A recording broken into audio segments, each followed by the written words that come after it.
எபாடா எப்படியோ 14 வருஷம் வனவாசம் இன்னைக்கு முடிஞ்சிருச்சு. என்னன்னு கேக்குறீங்களா? மும்பை 14 வருஷமா மேட்சை ஜெயிச்சது கிடையாது. இந்த வருஷம் தான் மேட்சை ஜெயிச்சிருக்கான். டாஸ் ஜெயிச்ச ஹார்திக் பாண்டியா ஃபர்ஸ்ட் பவுலிங் போட கேகேஆர் டீமுக்கு ஓப்பனிங்ல வந்த ரகானேவும் ஃபின்னாலனும் பவர் பிளேல மும்பை பவுலர்ஸ் பிரிச்சு எடுத்துட்டாங்க. சும்மா கும்மா குத்திட்டாங்கடா யப்பா. அதுவும் இந்த ரகானி அடிச்ச சில ஷாட்லாம் அப்படியே பார்த்துக்கிட்டே இருக்கலாம்டா. Classical shot. 8 ஓவருக்கெல்லாம் 100 ரன் அடிச்சுட்டாங்க. அதுக்கப்புறம் தான்டா வந்தான் என் தலைவன் லார்ட் ஷார்துல் தாகூர். தலைவன் பவுலிங் போட்டாலே விக்கெட்டு. அதுக்கப்புறம் அந்த ரகுவஞ்சி ஒரு இன்னிங்ஸ் ஆனான்டா யப்பா.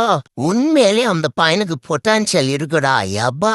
பின்னாடி வந்த ரிங்கு சிங், ரமன்தீப் சிங் எல்லாம் பினிஷ் பண்ண கொல்கத்தா 20 ஓவருக்கு 220 ரன் அடிச்சிருப்பாங்க.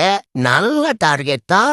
மேட்ச் இன்னைக்காவது இன்ட்ரெஸ்டா இருக்கும்னு பார்த்தா ஓப்பனிங்ல வந்த ரோஹித் சர்மாவும் ரிக்கல்டனும் பவர் பிளேலே கொல்கத்தா டீம் ஆஞ்சி மேஞ்சிட்டு போயிட்டாங்க. மேட்சுக்கு முன்னாடி வரைக்கும் டிகாக் தான் ஓபன் பண்ணுவார்னு நினைச்சிட்டு இருந்தா, என்னது டிகாக்கா? அப்புறம் நான் எதுக்குடா இருக்குன்ற மாதிரி ரிக்கல்டன் ஒரு இன்னிங்ஸ் ஆனா இவங்க 2 பேரு முக்காவாசி மேட்ச முடிச்சிட்டாங்க.